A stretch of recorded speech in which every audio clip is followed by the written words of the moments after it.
Hello, we're going live. Today, I would like to talk about the topics of your career persona. So, actually, the word of persona was coined by the Swiss psychologist Carl Jung. You know, he's a famous psychologist, and then he came up a lot of concepts like persona and shadow in our individual's self-development journey. And so, the persona, he says, is actually kind of a mask that we wear in the society because we wanted to project certain image of ourselves, perceived by other people and perceived by the society. So there are actually two functions of the persona. One is to project a certain image we want other people to perceive as us. The second is that persona actually hide your true identity, who you really are. Because think about this, if you want certain people to perceive you a certain way, right?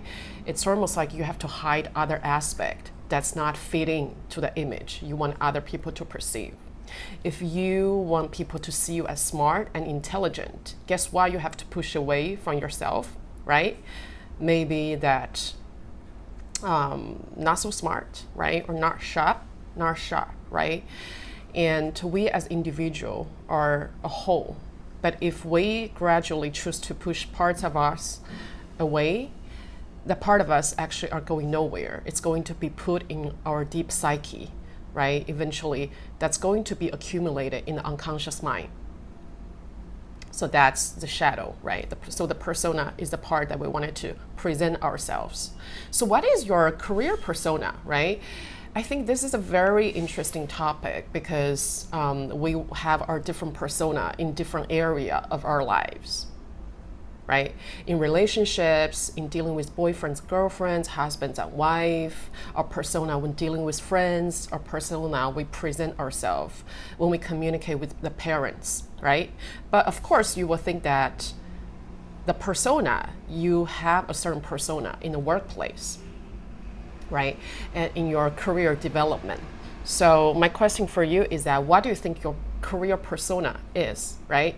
And in my study and my observation of my clients and myself, I'm doing all this self-development for 10 plus years.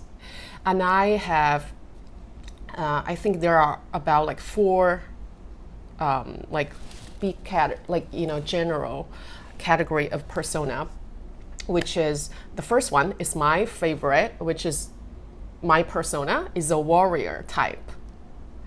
And then the second one is like this creative, an artist type of persona. And the third one is that motherly or fatherly type of persona, right? Where you showed up in the workplace or in any project you're doing that. You see yourself as someone who supports other people, right? You take care of other people. You kind of like be there to fuel other people's dream and ambitions. The last part is the mystic, right? Is a type of person you probably can see that who has renounced, who has kind of gave up this material aspects of life. They didn't really care too much about achieving in the external world. They didn't really care too much about the money and material position in the world. They focus a lot of energy and time to look within into themselves. And so all these four types I'm talking about, they're persona. They're not necessarily who you really are. Eventually, our goal for doing the self-development is so that we can cultivate all aspects of ourselves to become a whole person, right?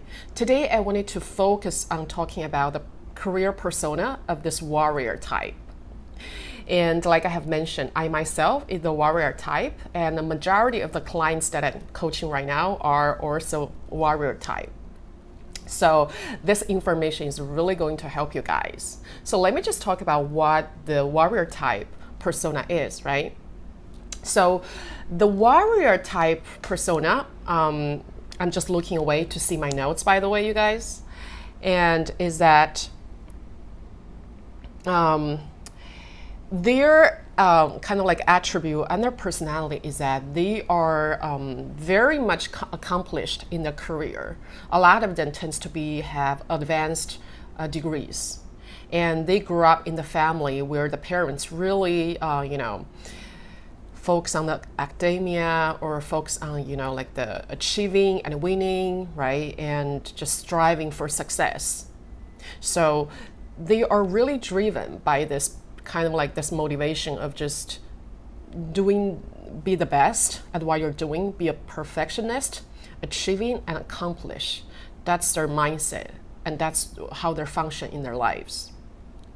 And it's actually great, to have this type of persona, because they normally are very a lot of them are pretty much, they say they're hard on the go, and then they do whatever it takes to achieve their goals in life. It's very productive, it's very effective and efficient, right?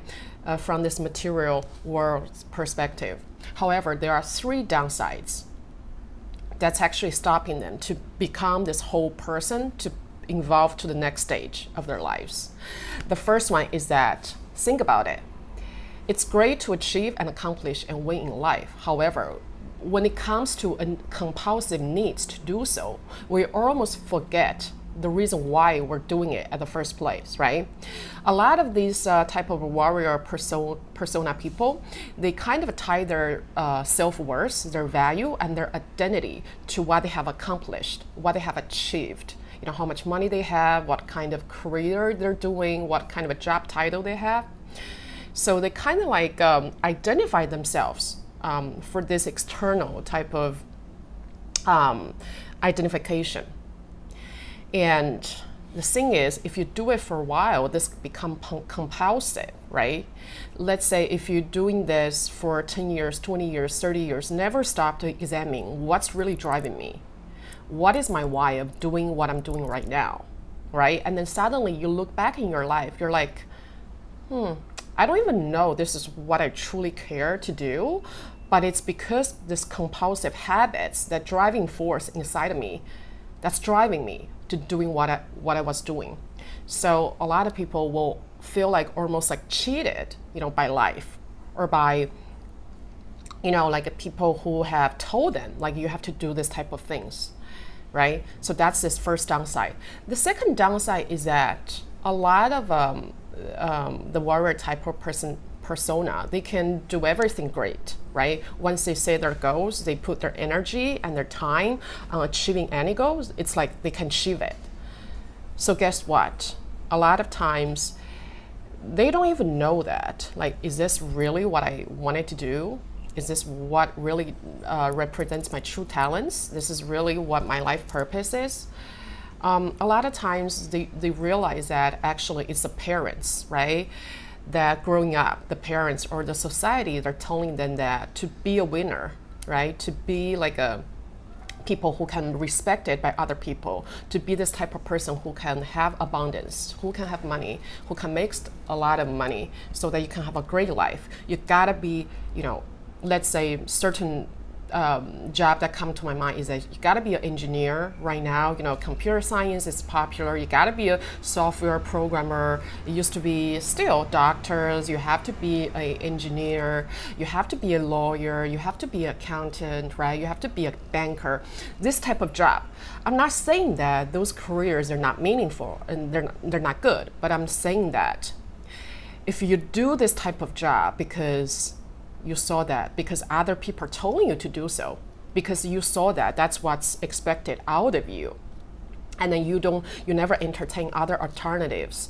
You never think about there's other things I could do, right? It's kind of easy to fall into the track of just be that person, started to identify yourself with that persona, right? I need to be this to be respected. So this is another downside. The third downside is that to become very successful in this type of intellectual and accomplished career, the warrior type of personality has to spend a lot of time and energy to develop their intellect, to develop their analytic skills, right? You have heard a lot of people talking about analytics skill. They focus on how to solve a problem solving, right? You have to be a super logic. You set a goal, you have to achieve it. There's a lot of that type of forceful energy. It's let's just ignore everything, but let's just put our eyes on the goal and let's just do it. Let's just go there. Which is great. It's great for survival. And however, if as a human being, if we focus too much on develop just one side of ourselves, the intellect, right? Because all that logical, the problem solving, the analytic skills are really, they come down just to the intellect. But how about our imagination? How about our intuition? How about our emotional skill, right? And I'm not talking about the EQ, I'm more talking about the ability to connect with ourselves emotionally, connect with other people emotionally, to experientially, emotionally experience this world, right?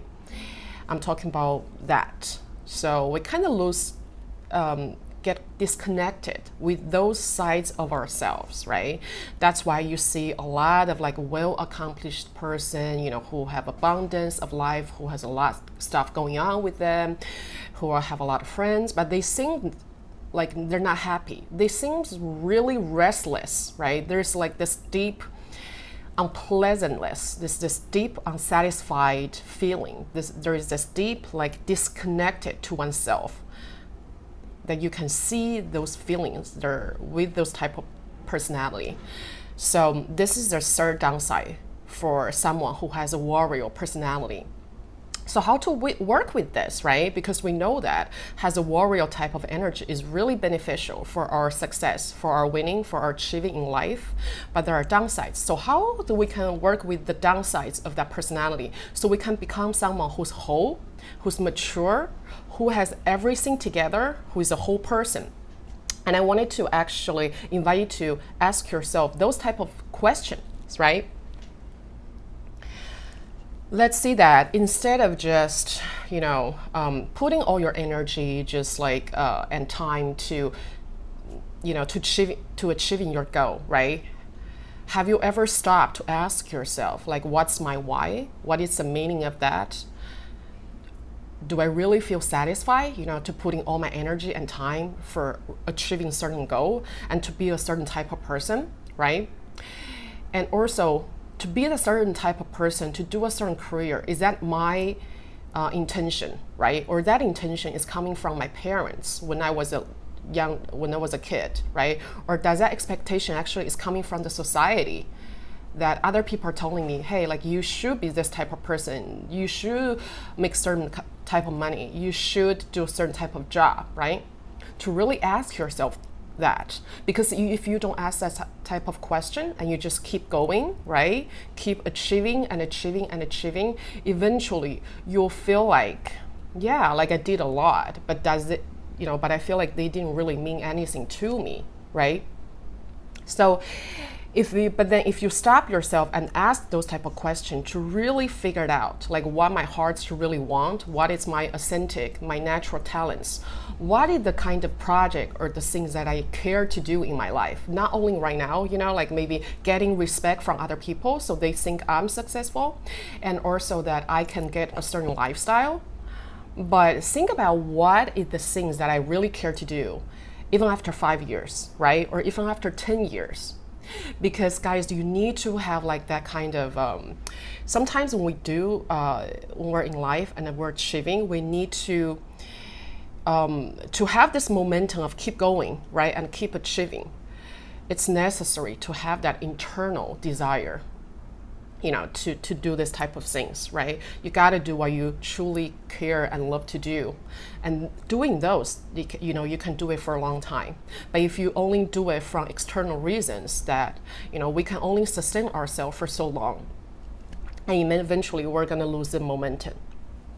And also, imagine that, let's say, if you truly find the stuff you really care to do that matches with you, the essence of who you are, and also matches with your natural talents, right?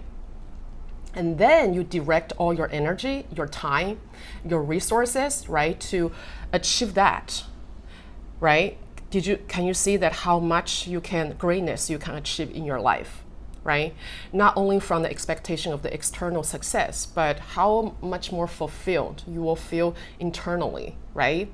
And then you can do it forever, like, That's why a lot of like people, you know, they say that I don't really care to retire. I could do what I love to do until the day, you know, like I'm not in the world, right? And then you see a lot of great scientists, a lot of great musicians, they actually are still working on the day they die in this physical world, right? So that's like my expectation of myself, and that's also my expectation to you know, all the listener who's listening right now.